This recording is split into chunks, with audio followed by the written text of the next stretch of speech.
The first thing we need to do is install NextJS. In order to install NextJS, you need to have Node installed. So you can do Node install if you don't have in your system via NVM, or you can do by Homebrew. It's totally up to you what you want to use. I like NVM because then I can use different version of Node. So it's totally up to you. But when you have the Node installed, all you need to do is run this command: npx create next app latest, whatever the latest version is, and my app. So I'm going to change this to give it something, let's say React beginner series.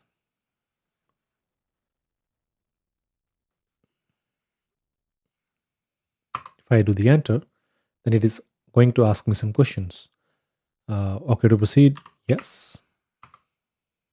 Would you like TypeScript? I do like TypeScript. Would you like ESLint? Yes. We are not going to use Tailwind in this course because I think Tailwind classes, they take so much space. This course is not focused too much on CSS side of things, so I'm going to use vanilla CSS.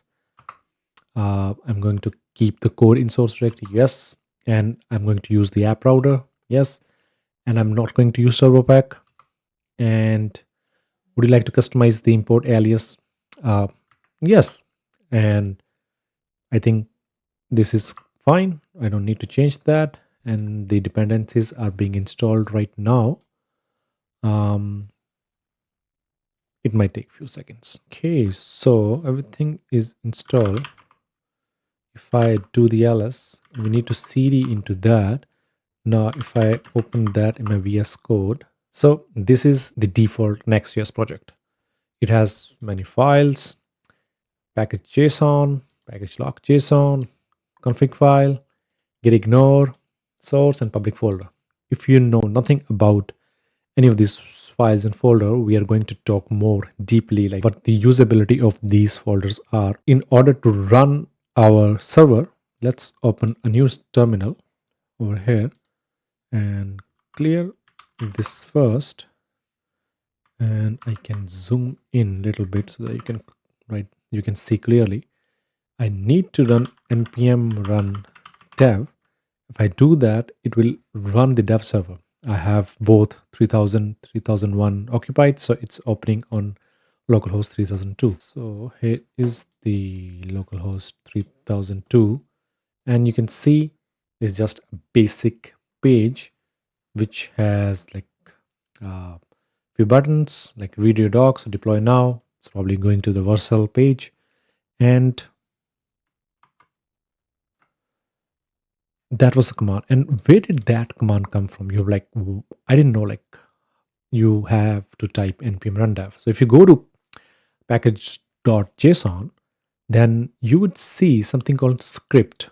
So if inside the dev, if you do npm run dev, it will run the next dev command, which will open our localhost. If you do the npm run build, it will create the build command. It will create the whole package, which you can take and deploy it on web, right? So you can take that package and deploy via Vercel. You can deploy via DigitalOcean. It's totally up to you. And then we have something called npm run lint. It will check if you have any linting error. And the start command is actually for starting the production server. We are just going to use dev server for now, and I can also show you the build, but we don't need it right now because we have nothing inside our project, right? And linting, we'll see more, we'll talk more about linting. So these are the basic things. We can see the dependency, we have React, React DOM, and Next. And then we have the dev dependency. I mean, these dependency won't go to the server, like this just for us. So we have ESLint, we have types, and we have TypeScript, because the TypeScript converts into JavaScript, right? The compiler, it will compile the code from TypeScript to JavaScript.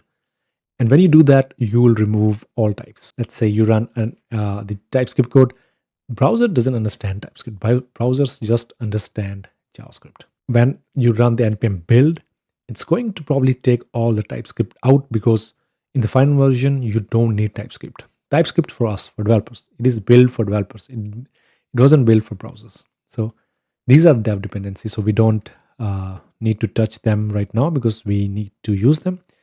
And that's pretty much it. We have the name and the versioning and the private is true. So all these things we don't particularly need to change in this project, but when you go to advanced projects, you might need to change those. Okay, in the next part, we are going to discuss more about the project structure, and we will going to start with the React first, so that once you have a good understanding of React, then I think it's a good use. Then you can like use Next.js better. If you don't know React, there's no point using Next.js because Next.js is kind of a meta framework based off React. So yeah, so in the next video, we're going to talk more about these projects, as well as we are going to dive deep into React.